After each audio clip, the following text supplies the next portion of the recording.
Hello and welcome to episode 23 of Romance Isn't Dead, wherein we actually do revisit Whitney, My Love.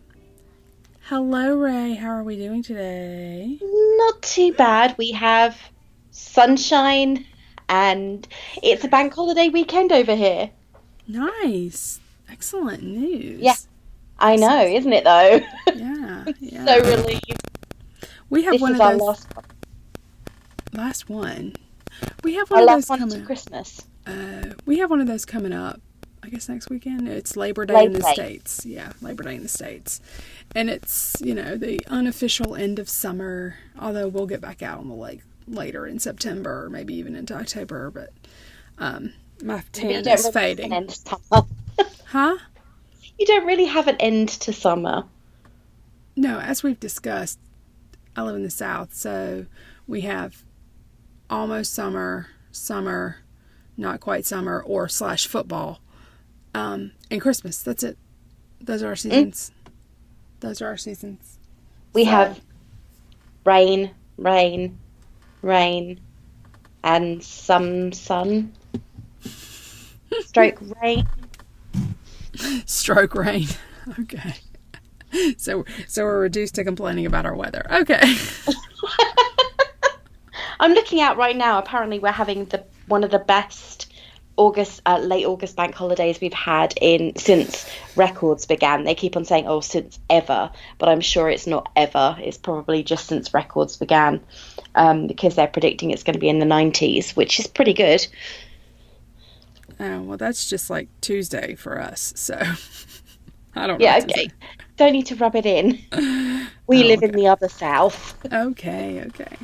All right, so we had decided this time out to deal with Whitney, My Love, because, people seem to be interested in the first, or I guess the second of the series, Kingdom of Yes. Dreams. Well, according to Amazon, Whitney, My Love is the first of the Westmoreland saga, It's also the first book that Judith McNaught ever wrote. or at least published. Yeah, Right, it okay. was published in 85, I believe. Yes, and therefore my thought process for not doing the other story was ridiculous because this book is actually has more age on it than it did. But let me say this: as I was reading this book again, it was written in 1985, and it shows. Oh yeah, it It definitely it it shows. aged. It has aged, and in many ways, not as well as A Kingdom of Dreams did. True, and it's like Clayton is the hero, is even more arrogant than Royce. Oh And that's yeah, saying a lot. And I guess those generations of privilege caught up or something. I don't know. that's But the thing. I Because Royce didn't start from a very privileged background. yeah, but Clayton did. Oh yeah, thanks to Um, Royce. and his wife, Jennifer, whose name doesn't make sense. Anyway, moving along. Um, I'm sorry, I have to never forgive her for that. You are never gonna let that go. Hey, and this is your fault I brought it back up today, for the record. But that having been said, as I was rereading this, it hit me. The version I have of it looks like this. It's just this pink cover, right?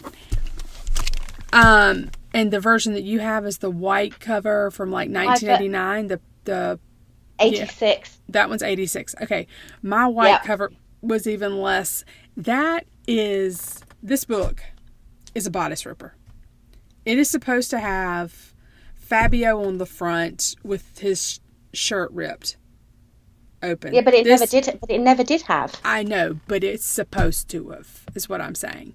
This I know, book should have had that bodice ripper cover because that's what this book is. if That's what you'd I'm saying. envision reading the description of Clayton or even Royce, who would you say, disregarding Fabio because he was on the cover of every single Lindsay Joanna Lindsay that's out there. In fact, I think I've got him on the majority of the covers of the ones I've got on my bookcase. Who would you say would be the perfect body model for Clayton? So I need to fan cast Clayton or Yeah. Royce. Yep. Go for it. Um,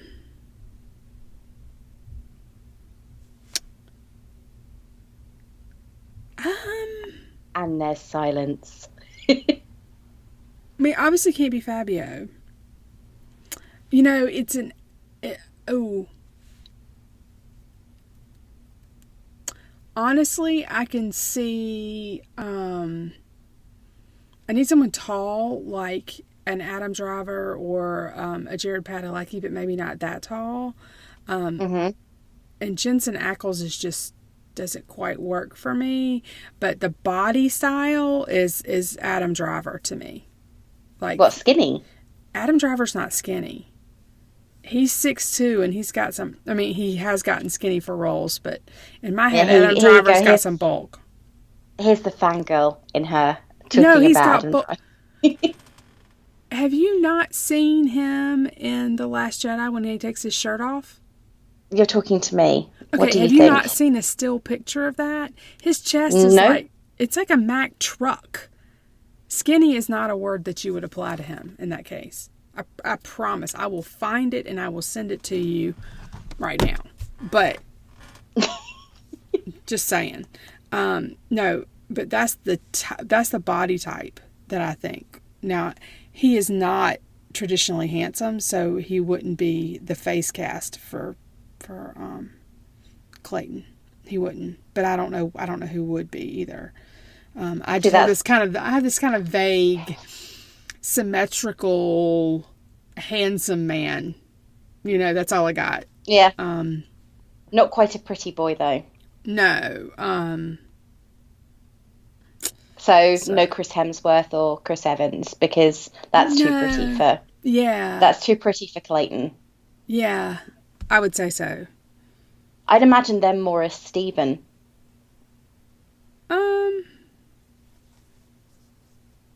Stephen, what do you mean? His younger brother. Oh, In fact, Stephen stroke Stefan is the younger brother name of both the lead characters in the Westmoreland series. Okay, well, I'm going to, for the record, if everyone hears a ding, you will know that this is the picture of Adam Driver, not skinny, showing up on Ray's phone right now. But, yeah, I would just say that he's sort of the body cast, but not the face cast. So, anyway, I guess I should probably let everybody know what this book is about if you have not read it, and I will read the little blurb. Under the dangerous, languorous eyes of the Duke of Claymore, Whitney Stone grew from a saucy hoyden into a ravishly sensual woman. Fresh from her triumphs in Paris society, she returned to England to win the heart of Paul, her childhood love, only to be bargained away by her bankrupt father to the handsome, arrogant Duke. Outraged, she defies her new lord. Whitney cannot and will not relinquish her dream of perfect love. Whitney is... I'm trying to just understand or try to say this without being really irritating. Rude. But Whitney, as we meet her at 15, is annoying and a brat. That having been said, I get why. Like, she's grown up with a distant dad. Her mom is dead. Her dad doesn't understand her. He's not giving her the kind of emotional support she needs. I get why she behaves the way she does. But that child is a brat. Like, sorry. Not sorry. Did you get my picture? I did. He's very, very broad. Would you call him... No, he has no narrowing, so he looks quite chunky. Well, that's because of the pants he's got on. But anyway. They put the poor guy in like these high-waisted pants. I guess, I don't know. But they did. They put him in really high-waisted pants. I guess they don't want him to slide down when he's like swinging a lightsaber around. Yeah, and he looks like he's wearing Simon Cowell's trousers. But he is 100% not. I mean, he can be skinny. He can be. But he's not a skinny guy. That's actually big for Adam Driver, like width-wise. But anyway, moving along. So, what did you think of very early Whitney? Very early Whitney, I could, as you said, I can understand why she was the way she was. Her dad he just gave orders. She was raised by the household, who obviously would have given her zero discipline because she was the daughter of the house. She wasn't their child. So she was pretty much left to her own devices. And then her dad would come along and say, oh, act like such and such, or do this, rather than educating her or offering her any guidance. He was very, I'm trying to think of the right word for it. He was Autocratic? just, yeah, Autocratic? that's probably the best word. He was not a parent to her. So she was pretty much left to her own devices. And some of her behaviour when she goes to live with her Aunt Anne and Uncle Edward does change. Yeah, because she's getting guidance and support from them. So certain elements of her character do improve a great deal when she is taken to live with them in France. But he doesn't tell her she's going to live in France. And give her time to adjust to the news. He's basically, oh, you're leaving tomorrow. And she doesn't even find out from him. They're saying, oh, well, it'll be lovely when you come and live with us in France. It's like, what? Which is very much how she discovers that she's been sold to somebody she doesn't know. And for what? No, and for what amount of money is that? What staggering sum is that? £100,000 in 1820, and I did a few sums. Not that I'm great at them, but I used a wonderful online calculator, and that actually works out that in today's money, he paid 7.82 million for her. Wow. Yeah, and you think about 100,000 in those days. When you consider reading Pride and Prejudice, his income was 30,000 a year in the same time period, and that was considered wealthy.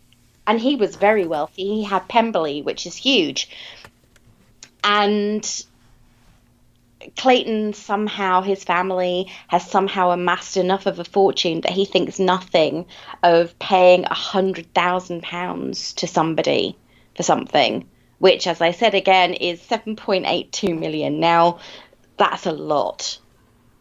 Yeah, that's not a world in which I exist, so I don't get it. Me neither. I wish I did, but I don't. Yeah. I think I could live comfortably on 7.8 million or whatever, you know. I could probably live on that for life. 100%. Okay, so one of the things that we sort of noticed when we were chit-chatting about and we had decided to do this book, the Amazon reviews, especially recent reviews, 2017 to 2018. Clayton is accused of being a rapist, He's abusive, and all of this stuff. And that's not the bulk of them. I mean, that's not the bulk of the reviews, to be fair. But I think the majority of the reviews, it gets 4 stars on Amazon. So I wanted to sort of like deal with that for a minute. I think we need to realize that this book has aged, right? I mean, that we're talking about a book that is literally 35 years old at this point almost. Yeah. And by the time she wrote it and then published it, it's at least 35 years old. Like the manuscript would have been from 84, easily. Right? Easily 84, yeah. Potentially even 83. So I'm not sure that we can hold it up to modern standards of what is considered appropriate. And I think But not only that, though, I think that one thing that frustrates me when people review historical is there is a passing of time. It's kind of like saying, oh, well, I hate Gone with the Wind because it portrays this. And it's like, you can't change history. No matter how much you want to, you cannot change history. And this is, though it's written through the eyes of an American who uses American names, but we won't get there. We won't touch that. It's one of my bugbears. Yours is using date inappropriate. Mine's using location inappropriate names, but that's neither here nor there. What I have an issue with is when people go, oh, well, that I don't like that because this portrays this character as such and such. It's like, well, yes, but that's how things were. Women were chattel. They were Mm-hmm. belongings for their fathers to sell. It sounds awful, but it's true. For their fathers to trade for money. I mean, okay, so for the most part, It men went the would other sell. way, right? Yeah, it went the other way. Men would provide, fathers of wealthy families would provide a dowry for their daughters and Mm-hmm. give that dowry so that the husband and wife had something to start with. But in this case, it's reversed because he wanted her. Clayton wanted Whitney for whatever reason, and her father needed money. So he was in a perfect situation to say, I'll pay off your debts. Though how he got in that much debt is beyond me. He must be a seriously bad gambler.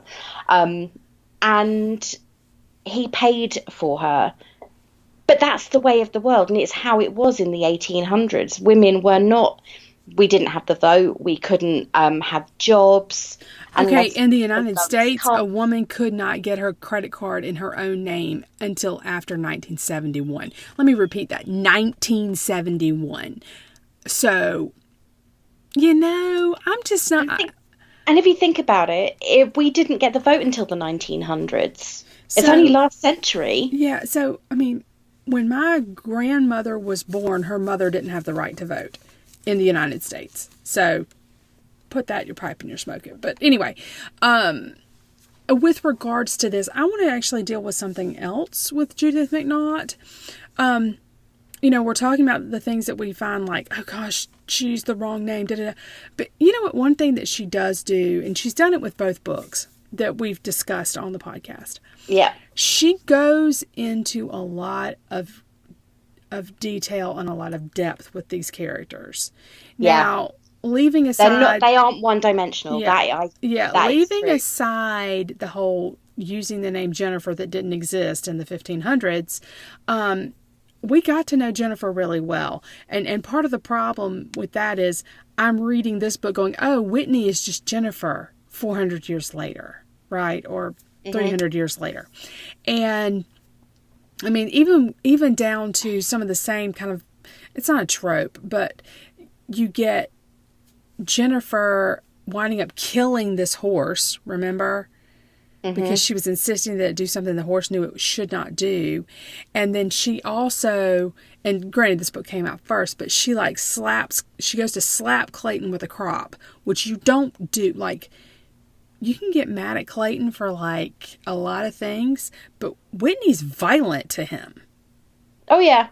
She's violent. I mean, she almost killed him because she went to slap him and hit Dangerous Cross and the stallion instead, and that horse does not respond well to crops. And she'd seen that. Yeah, she knew it, she saw it, and she swung a crop around that horse no matter what. Which she shouldn't have done. I mean, it's just like, so you get to know that she is you get to know that even 4 years on from the 15-year-old ridiculousness, she is still a brat, and you also get to know she's got a really short temper, and that she's irrational. Yeah, she can, and you know what? I'm a middle-aged woman, so I have kind of gotten into a point where I get real impatient with people who don't like think stuff through. I'm like, come on, But when I'm reading this, like, I thought to myself, oh, it's just Jennifer all over again. So, but then in a way, it's more Jennifer is Whitney because Whitney was created first. Exactly. But some of the things she does are so ill thought out.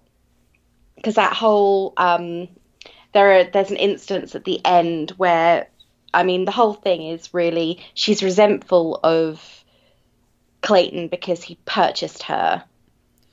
Which you need to be resentful of your dad. Yeah. But she's resentful of him anyway. Yeah. But I don't blame her. Her dad's horrible. Yeah, her dad is actually Jennifer's dad in many ways too. Yep. But yep.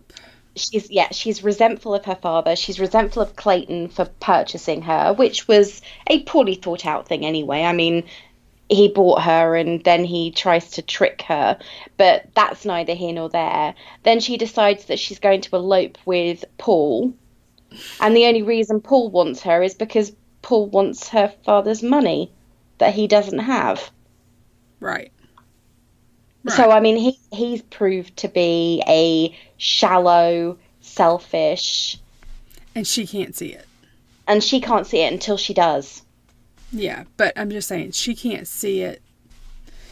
initially. And then she's so frustrated with Clayton, like she sort of resists the stuff that, like, they do get along. I mean, they are, They're you know, friends. yeah. And it's not like I'm trying. This is a romance novel. They are destined to be together, right? So it's Yeah. not like I just I don't know. I have a hard time with Whitney. Sometimes I'm like, grow up, Whitney, grow up. So That's the thing.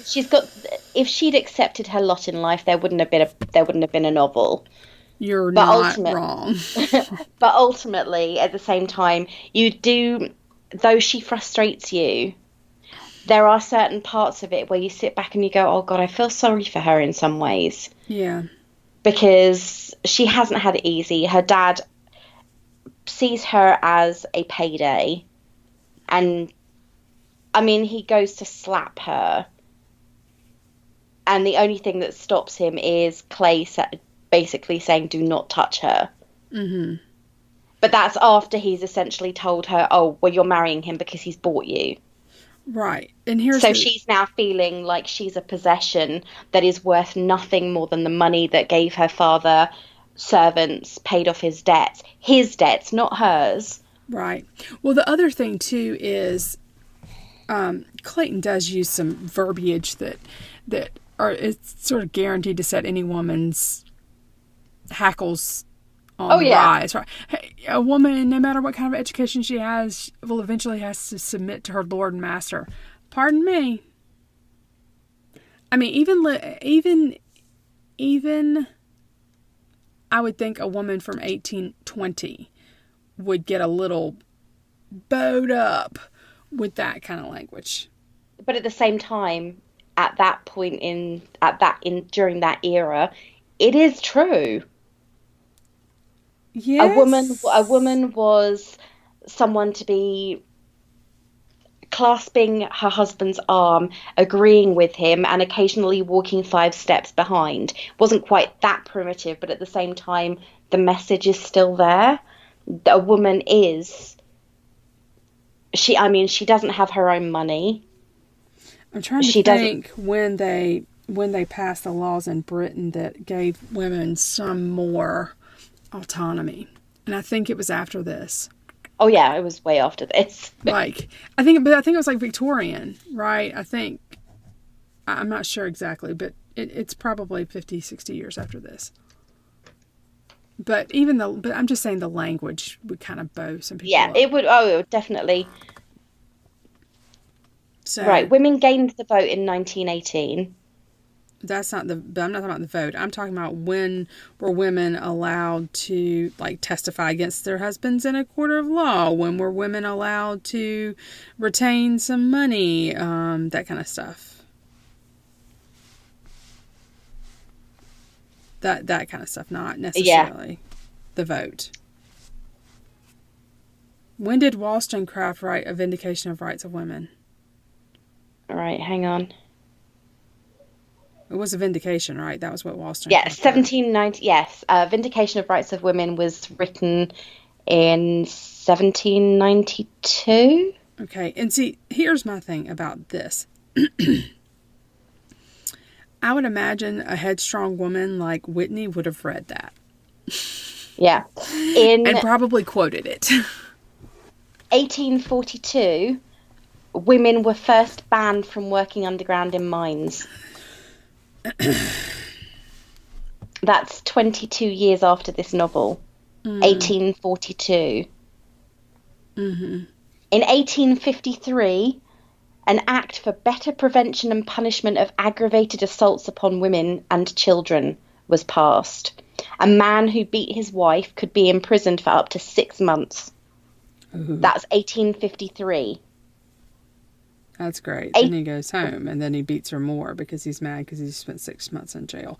I'm sorry. Yep. Let's move on. But that's the thing. I mean, the timeline. So essentially, though Wollstonecraft wrote her book 30 years, well, 28 years before this book was based, Mm-hmm. the women's right. That was the 18th century, Mm-hmm. only just, but the vindication of the rights of women was written in 1792. Mm-hmm. Women weren't banned from working in mines until 1842, and men weren't prosecuted for beating their wives, possibly to death, until 1853. Wow. Well, let me actually also say this. Clayton actually, when she does that bit with the horse and sends him off and almost kills him and almost kills the horse, dangerous crossing, Yeah. then he like spanks her like a child with a crop. And this is not like a BDSM novel where someone's a sadist. You know? So this really is him infantilizing her, right? Giving her, and she says that, this is a child's punishment, and brutal. Because he tells her she's acting like a child. And He calls her on her fault. And that's the thing. I think one thing that Clayton does all the way through is he does call her on her mistakes. He doesn't let them go, as we've seen happen in many historical romances. He doesn't let her get away with her childish, potentially dangerous behavior. Mm-hmm. Okay, well, let me back this up. I remember buying this book at a little store on the beach near Fort Lauderdale in 1989. And it was white cover, Whitney, My Love, and I read this book on the beach, trying to work on my tan because I'm Gen X and I had to have a tan.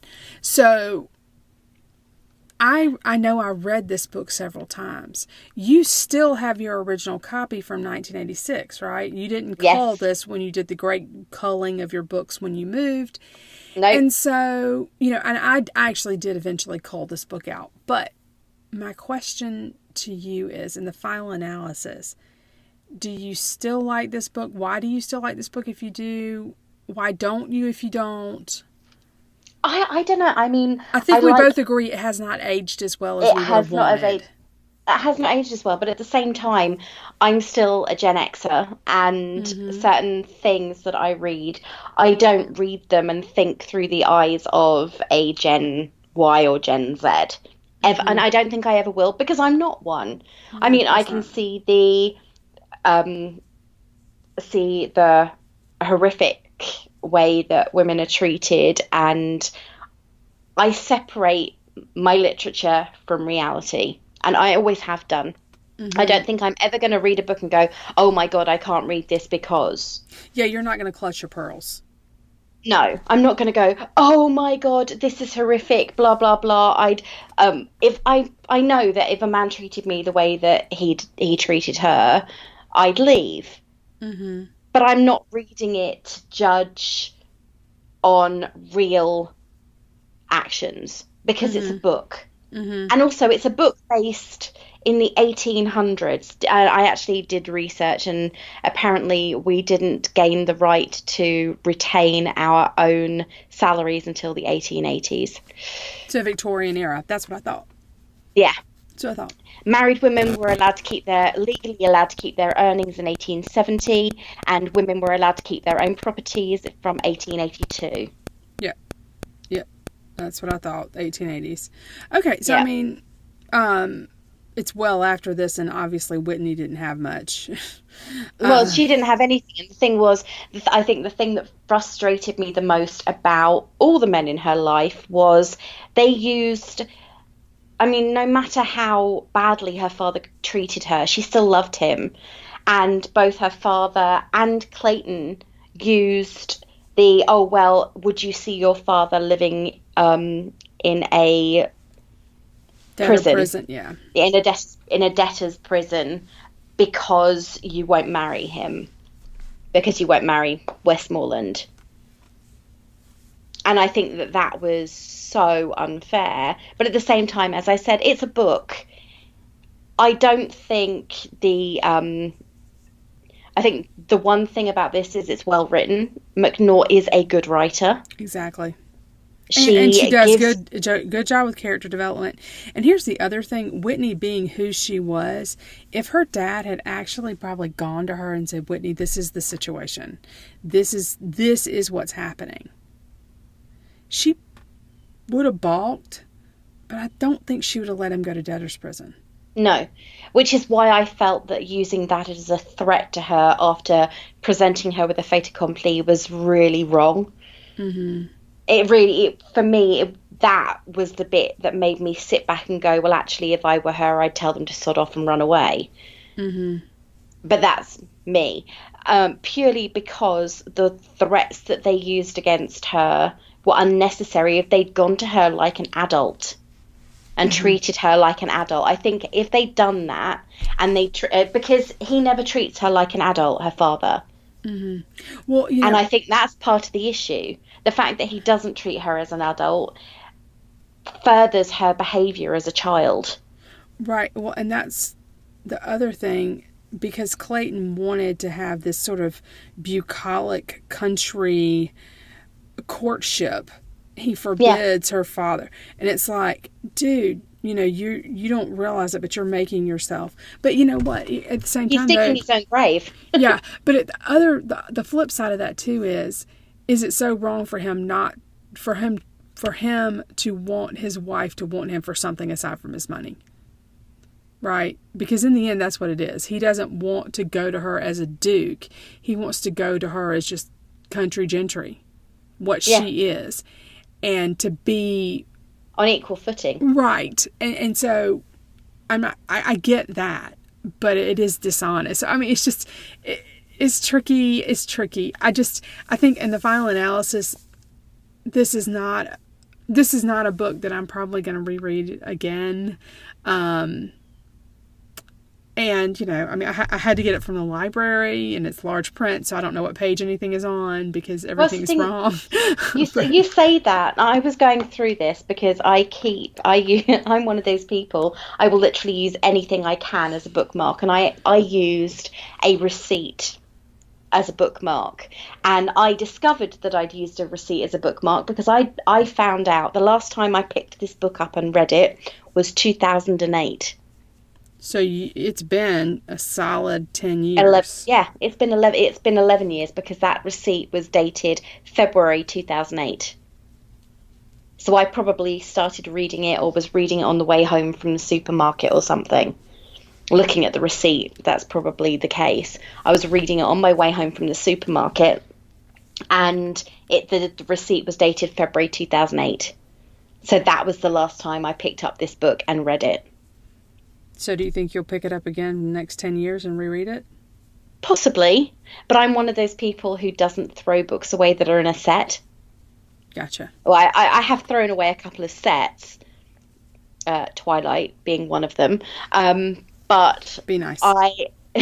I'm being nice, but that is being honest. That is one of the sets that after reading it, I didn't throw them away. I gave them away to somebody I knew that would read them There you go. because I didn't want them cluttering up my bookcase any longer. But it is a set. It is part of a set. I have got the other books in the Westmoreland series because I've got A Kingdom of Dreams, and I can't see it from here, but I have got the third book, which is about Stephen, I think. Who is So Stephen? His brother? Stephen is Clayton's younger brother. Okay. Okay, that's what I thought. I feel like I've read that. Do you I know the think name it's of it? called I think it's called Only You. I I think I've read think that. it's about I think her name I want to say her name is Elizabeth or something, Well, at but least it's a normal it name. it's been a very long time since I read that. Okay, well. All right, well, is there anything else that we want to say about this book? I don't know. I mean, it's Until You. Until you got it. Okay, Yes. perfect. Was there anything else we wanted to say about this one? I don't know. I would say that if you can keep an open mind and don't and love character development, then Mm-hmm. maybe this is McNaught is the kind of author for you. Granted, she hasn't actually written anything since 2012. I feel like she's No, retired. no, she hasn't. No, that's a lie. She hasn't written anything in 12 years. I I feel was like looking she's last night. retired. I think she may have done. They keep on talking about she's got a new book coming out called Miracles, and the release date has been Mm-hmm. changed and changed and changed. And it turns out that actually all it is an expansion on a short story that she wrote in a book that was released by her and a couple of other authors. But at the same time, that has just not happened. The book is advertised constantly on Mm-hmm. Amazon as not available. So if you like novels where the characters are very well researched and the prose is well written, Mm-hmm. Mm-hmm. It is, absolutely. though though the storylines can be a little bit frustrating, then I would And say the pick up heroine's a little a repetitive. yeah. Though that said, At least the Westmoreland heroines were repetitive. I think Once and Always is quite good, and there's another one by her um, with a heroine called Alex, and I actually really loved that book, and I think that's the first one of hers I've read. Mm-hmm. Yeah, In Whitney, this is the first one of hers I read, and I liked it well enough to read a lot of her books. So, But she doesn't actually have that many. I think she's only got about 6 or 7 books, and then she changed genres and went to writing. She started writing romantic thrillers see, after I've read a that. lot of those too. So, I've read a lot of those. Um, but I mean, yeah, we're talking romance novels that are over 500 words or 500 pages, which is Yeah, significant, you know. this one was 538. But it smells so nice. My copy smells a bit like vanilla. I was sitting at work reading it, and just every once in a while bringing the book up to my face and sniffing the pages. People would look at me really weirdly, but I do love the smell of books that have been paperbacks, especially that have been sitting on a Mm-hmm. shelf for a while, because they have this incredible aroma about them. And Okay. that's because I'm weird. Um, okay. So, the for the record, if you are interested in this series, the Westmoreland series, the very first chronological one is A Kingdom of Dreams, which we've reviewed. And Yeah. then this one is the second in that, which is Whitney, My Love. And then the third is Until You. And the hero is Stephen, and the heroine is Sheridan. Which is, yay, yet another very English name, isn't it? It's a name that I've never even, aside from the hotel, and it's not spelled like the hotel, so I don't even know what to do with that. But We have an actress called Sheridan. okay. But having said that, Sheridan has an American father. Okay, well, there you go. So,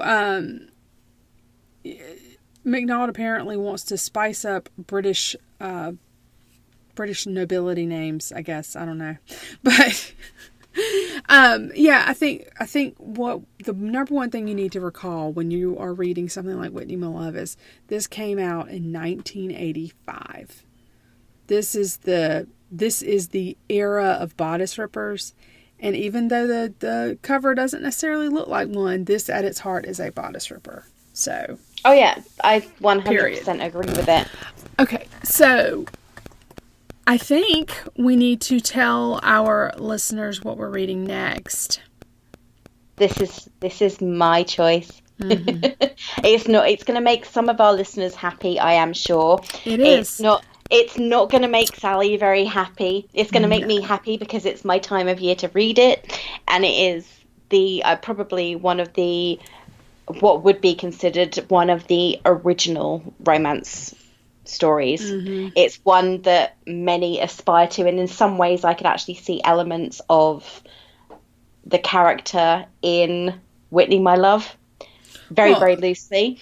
The arrogance, the prejudice, those things I could see, and that's probably a really big clue. But we are going to be reading one of my favourite novels of all time, and that is Pride and Prejudice by Jane Austen. So, yay, we are going completely classic on the next one, which is Indeed. actually written at the time that this novel is based and was Indeed. written in 1815. So, yeah. Indeed. And I can Yay. pick one of my 6 copies to read. Yay. You look so happy. I'm smiling. Yeah, your gritted teeth smiling. But I have to say that it is one of my favorite novels ever. Mm-hmm. So I am looking forward to it, and I've been waiting for the day that we could read it. So it sort of coincides with my time of year to reread this novel. I actually do like enemies to lovers tropes, and this is kind of one of the It's a original. classic. And what is Star Wars but Pride and Prejudice in space right now? So anyway, although I get some pushback, some people would say it's Jane Eyre, some people would say it's other things like this, but I'm Jane Eyre. pretty sure it's Pride and Prejudice in space. Anyway, all right. So, chili pepper rating on this? The only real sexual encounter that we see in any detail is not worthy of a chili pepper rating purely because of its tone. And that is probably why people dislike this so much. Why some people dislike this so much. Yeah, and I tell you what made me laugh is I was reading further on, and you saw how far I was reading this morning, and I was reading an element of it just after their marriage night, and he says, I am giving my body to you as I gave you my love before and my ring today. When I'm inside of you, I will put the seed of my own life into you and leave it there for you to keep and shelter within you. A symbol of my love and need for you, like your betrothal ring. I have to admit that I squicked at that moment. It was like, why did you do that? It was going so well until that point. Why? Is there any man who would say that? Yeah, but then baseball bat, I will remind you. Oh no. No. So No. I think if we read this as there are certain, you could literally remove the sex from this, and it would probably read as a better book. Okay. Which could possibly be the hallmarks of a novice romance novel writer, which Judith McNaught was in 1984. So there you go. I think that the scenes, the bed scenes, the sex scenes between Whitney and Clayton were completely unnecessary, and I wouldn't even go as far to say that they were gratuitous. They were unnecessary. We didn't need them to understand the development of the story. She could have completely glossed over the events of the night of the ball that turned everything so badly on its head, and it would have read, I think, smoother. Mm-hmm. But that's just my feeling. So leave comments below or on Twitter or anywhere else. You can find us at ISN Romance on Twitter. Leave us your comments and let us know if you think the same, that it would have read as a much better book without the sex scenes. All right. And on that note, Ray, where can people find you on social media? You can find me at allaboutray on Twitter. Mm-hmm. So I've got a grand total of 5 followers. Woo-hoo! And I know, and I tweet about a range of things from Marvel to what I'm reading to the weather, because I'm British and that's one of our things. But I also am far more active tweeting on our main ISN Romance account. So follow us there. Okay. And also leave likes. Please leave likes. Or tweet back at us. Yeah, or tweet back. tweet back at us. That would be cool. All right. Well, you can find me as Palmetto Blue on Twitter and Instagram. And again, I don't really say a whole lot on Instagram. I take pictures of things I make on Instagram. And then on Twitter, I do tend to tweet more about Star Wars, but Star Wars is also a romance, so there's that. And how would you like to sign out this? Keep on searching for your happily ever after. And I would remind you that romance isn't dead. It's alive and well on your bookshelf. Bye. Bye.